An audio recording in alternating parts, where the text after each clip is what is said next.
Bro.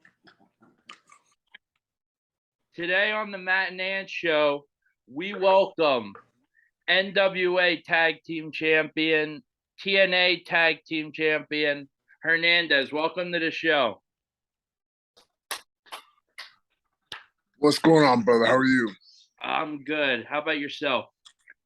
Can't complain, brother. I'm just chilling. I noticed the MLW hat. Can you tell us your involvement with MLW right now? Man, I'm wearing the hat because it's the newest hat I have. MLW is cool. They hit me up during Mania weekend when Mania was in Dallas, and wanted me to do some things with Danny Limelight, and we have a nice little connection and nice little chemistry. So they kept it going, and then I have no idea if I haven't heard from MLW since July. So I saw you at the last one you were at. It was in Philadelphia, right? The Philadelphia show. I wanted to go to that so bad because me and my co-host are from Philadelphia. I got COVID right before the show, so I didn't get to go. at least that's. Yeah, most definitely. So tell everybody how you got into professional wrestling. Just like everyone else, I didn't have a real job. I played college football. I played 2 years in arena football, and it wasn't cut. The bills weren't making it. I was married, had a kid. That we were making $500 a game back then, which was 14 games, but there was 22 weeks. So there's 8 weeks we're not getting paid. So we would practice 8 to 12, go to lunch, and then work in a warehouse from 2 to 10, then lift weights, then then start the next day all over again. I go, man, I can't do that.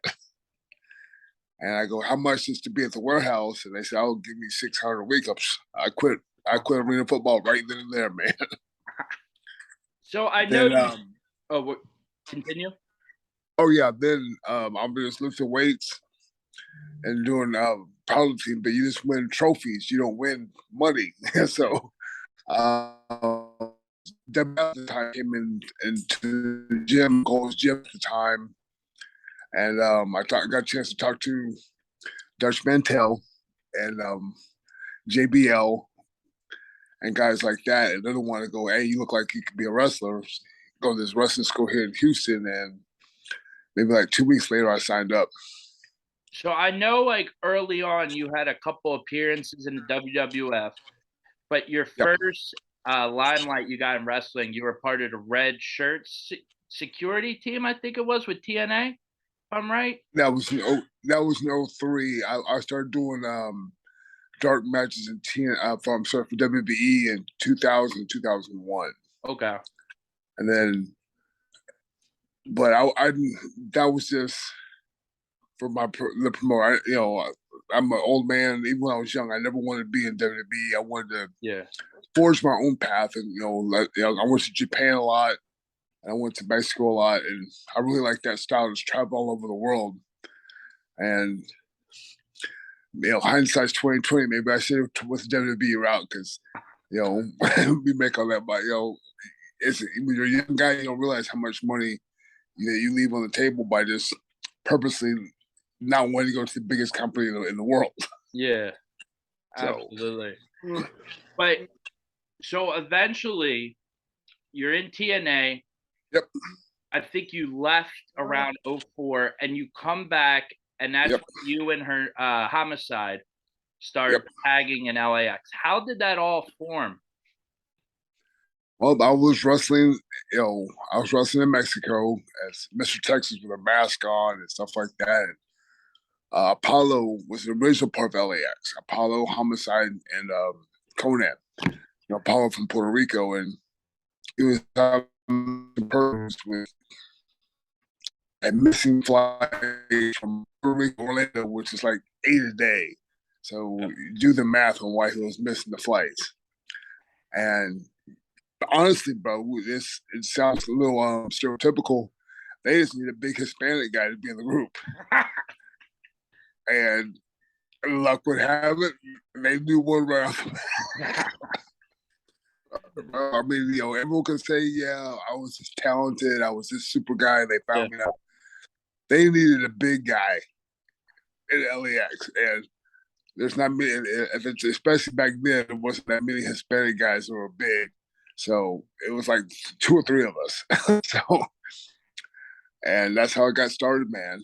That's awesome. My co-host finally got them on mic. He's about to get on. Cool, man. I know. You mentioned all you doing,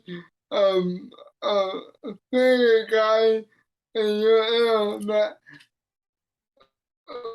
what do you take from your career? Like, you mentioned that the WWE will be a great role, but if you were at top, what would you do differently, if anything? Well, I'm very happy and content with my career, whether or I never wanted to be in WWE. I love the Japan style and Mexico style, but when you have kids and you have family, you have to come back home. And TNA was so gracious with they were so young in the startup where you could do the TV dates. If you could do, as long as you made all the TV dates, you could do Mexico. If you made the TV dates, you could do Japan. If you made the TV dates, you could do everything. So, TNA really, especially back then, really helped me fulfill my own career and let me forge my own path. So, I mean, it's nothing but, just imagine you're on TV on Monday, tapings, and then all of a sudden you get to go to England for the rest of the week. Who would want to do that? What would be something that maybe a guy in your position, what would you tell that person that maybe you want to be in your position? Brother, just don't give up, man. Don't. It took me from the time I started wrestling to the time I signed a big contract with TNA. It took me 7 years. So you cannot expect magic to happen overnight. You have to stay busy. You have to stay focused. You can't give up. If making TV was easy, everybody would be on TV. Every single person would be on TV like that. Maybe it's the right. It's all about pleasing the right person at the right time. And like I told your co-host, the only reason why I made LAX is because they needed a big Hispanic guy. So it's always the right, whether it's like a TV or a movie or a commercial, it's the right place, the right time. And all it takes is one person in charge to like you, and the start, everything is yours. You were talking about, and you want to go? Go ahead. You were talking about the tapings, and when I was younger, I always used to look at Impact spoilers before they came out. Yeah. It always amazed me that you guys would tape like 4 shows a day, like an insane amount of shows a day. Mm-hmm. What were they like? Because that sounds so crazy to me now, but like I got so used to seeing them every month come online. Yeah. Well, it was so we would do maybe Monday and Tuesday, and then if you need to do some heavy vignettes to hype up the pay-per-view and stuff like that, you do those on Wednesday morning and then go home Wednesday afternoon. So they would shoot all the segments of wrestling out of order, so the spoilers couldn't give it away. But, it's not very hard if you saw, you could easily put the matches together once you see, but they're rolling about 10 to 14 matches a day, and and hope and what was really cool is everyone was so young and hungry. We very rarely have problems with someone getting injured, to mess up the continuity of the shows, because they would mix the matches up to make sure everyone has plenty of time to rest. So what happens if you have a feud with someone on Monday and the next Monday and the next Monday, and say this guy broke his leg or this guy broke his arm? we were very fortunate. We had very, very few major injuries, so it worked out really well. One of the first huge LAX matches I remember, and it's one of my favorite, is you, Homicide, AJ, and Christopher Daniels. And I believe you guys did 2 pay-per-view matches. Let me back up you quick on that. Okay. So, when we first went together, they didn't know what they were going to do with us. So if you look back on the tapes, and plus, yeah, we were by the Spanish announce table the whole time. But where the Spanish announcers are, and then one time, Ron Killings and Sanjay Dutt didn't have a match for the pay-per-view, and they both were babyface at the time, so they want to put them against each other. So they decided to give us a match to see what we can do. And I don't know what happened, but we got off and we caught lightning in the bottle. We had really good chemistry with Ron and Sanjay, and this is like in July, and by the end of August, we're already the tag champs. Yeah. So I mean, it was a crazy wild ride. Would that be? Do you have a favorite match that you did? For myself, it has to be anytime I got to wrestle Kurt Angle singles, and when I got to wrestle Sting singles. I mean, there was, or anytime I was in the ring with AJ at all, because to me, that's Kurt and AJ are the best guys I've ever been in the ring with, bar none. And Sting is such a legend.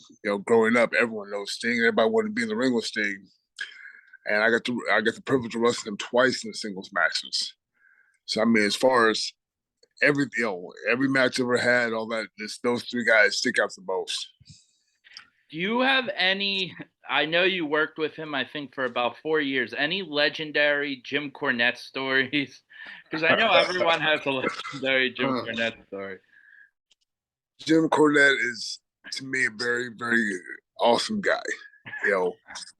If you don't like him, cool, I understand, because he's not everyone's cup of tea. But if you get away from some of his rants and go with his straight wrestling knowledge, he's going to help you make money.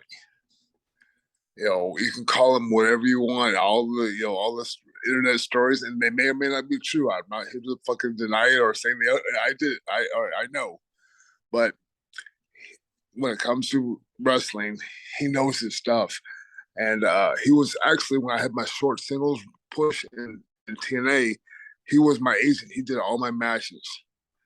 And he's the one who took me by my hand to show me, hey, this is what you do when you're not a tag wrestler. This is what you do when you're singles wrestler. And then when he got into it with TNA, and the whole office goes, hey, if everyone's not fully on board with what Vince Russo wants to do, please speak up now. And of course, Jim spoke up, and they fired him on the spot. well, fired or he quit. Regardless, he was terminated. So that was on a Tuesday. I flew home, and I'm walking. I'm taking my kid to get some school supplies to the store, and Jim calls me and says, "Hey, so you know that I quit today." I'll get screwed with so good luck with that, and hope things work out. So that's my Jim Cornette story. But I love Jim. He's a very good guy. Often misunderstood. You got to realize when he's been wrestling so long, that cranky old man syndrome is going to come out. Absolutely. You mentioned that you had a kid. Do they want you? Do they kind of want to be, I guess, a professional wrestler? Yeah. Do you kids want to be professional wrestlers? Now looking at you.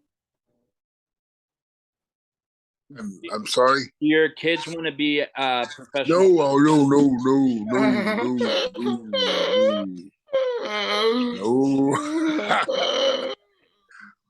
my my kids, they like wrestling, and they can do some moves. And one of my kids has had a match with me before, but my son is 14. He's in ninth grade.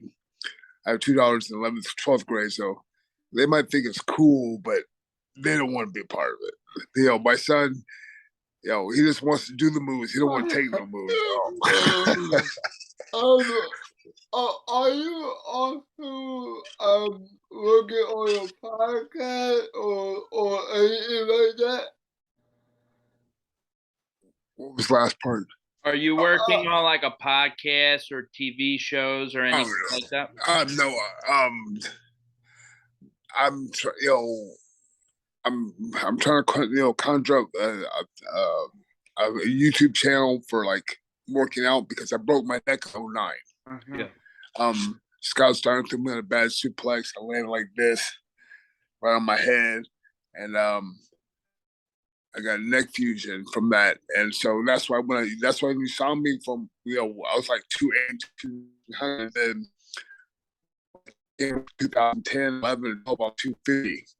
Yeah, because I haven't faced since 2009. Because my doctor fixed my neck. He says you can lift weights or you can wrestle. You can't do both because that plate won't stay still. And so I've been doing like burpees, pull-ups, dips, all body weight exercises to keep my muscle mass. And I wanted to do a little burpee channel, have my friends on for like, do like maybe like say 100 burpees and they promote whatever brand they have. If they're a mechanic or if they're, whatever business they have, they promote that. So that's in the works. That's going to be coming out. But man, my voice is messed up. Nobody wants to hear this for an hour on a podcast. Do you have any thoughts on Triple H becoming head of creative? I know everyone's had a opinion on that. Yeah. Well, unfortunately, if you have not been in WWE, it's not an educated opinion. I've never been, so I don't have an opinion. I like when people say, "Oh, it's going to get better." I go, "You don't know because you've never been there." Yeah. So I mean, I've never been WWE. I've literally been WWE 3 different occasions to do like the squash match or the dart match, or whatever. Yeah. So I mean, for people who've never been, whether an indie wrestler, whether if you've never wrestled WWE and communicated with Vince and or WWE Triple H, you don't know what's gonna happen. All you can do is sit back and watch like everybody else. I'll be honest, I don't watch a lot of wrestling. If I'm not on the show, I probably won't watch it. Unless my friends have a cool match coming up, I'm not gonna watch wrestling. Yeah. I'm wrestling, definitely. I want to have real life kids, watch them grow up and stuff like that. So for myself, there's a little more life than just watching wrestling 24/7. I hear that. I know. I saw Homicide appear in AEW. Could we see the same with you? You never know because I didn't think I was going to be in MLW and they called me. So there's a new group that's like an offshoot from Game Changers called Circle 6. Okay. All the original Game Change guys that were doing that really hard death match stuff. Mm-hmm. They jumped to Circle 6 for some reason, and me and Homicide did a match with them, like a match for them in Houston like 2 weeks ago. Okay. It was just like old times, man. Once that music starts, we don't know what to expect. We had a good match. They went well, man. That's awesome. Could you, my last question, and I'm going to let Ant finish it off. Okay. Tell us the impact that Conan had on your guys' career. Because I remember when he started LAX, like, at first I wasn't fully into it. And then as soon as you guys, like July, August of 2006, I was a full-fledged fan of you guys, and until you guys broke up. Okay, so what was the question though? What was the impact he had on both you and Homicide's career? Well, at the beginning, it took us from nobodies to, because, and when I say nobodies, because Ring of Honor was big, but not that big in this regional back then. And I was just a big, indie guy in the luchas. Having Conan being the mouthpiece and giving us credit because, Legend of Mexico, WCW, even that little part when he was Max Moon in WWE was set the tone for us to wrestle. Like, all we had to do was execute what he said on the mic. And then when they got into it and Conan quit, and they realized, wait a minute, those cats were saying, I don't care. I'm all mad now. Yeah. We were making $5 grand. We were making $5 grand every quarter.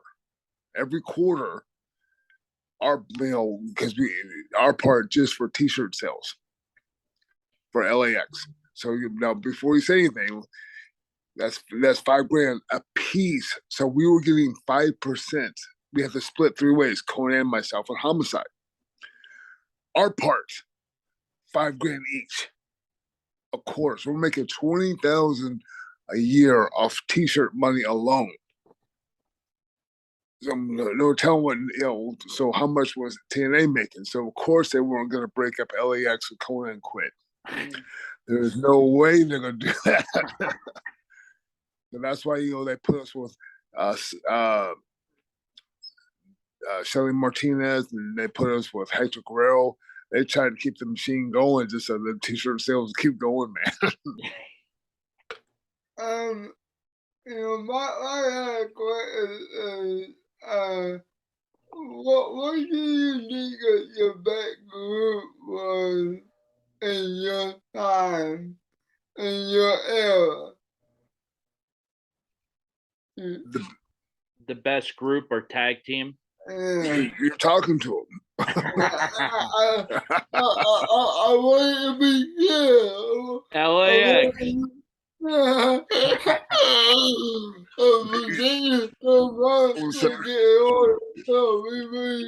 Sir, you have to realize LAX was only allowed to be on television together from 2006 to 2009. Here it is, 2022. We're still talking about the same guys. So, look what the impact. Look at the impact. It's that we, myself and Homicide and Conan created such a legacy. They made a new LAX, and then now MLW made another new LAX, another 5150. So, technically we have grandkids.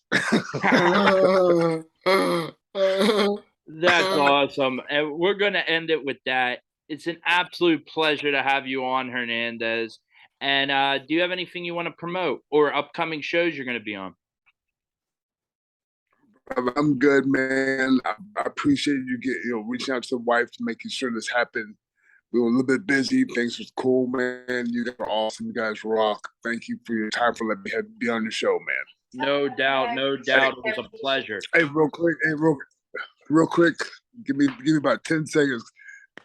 I appreciate y'all's patience No in problem. waiting so long because there was too much going on. So I appreciate you guys being patient. No problem at all. It was a pleasure dealing with you, and it was an honor being able to talk to your husband. Awesome. Thank you guys. so much, Hernandez. Everybody, Yes. Hernandez, the living legend.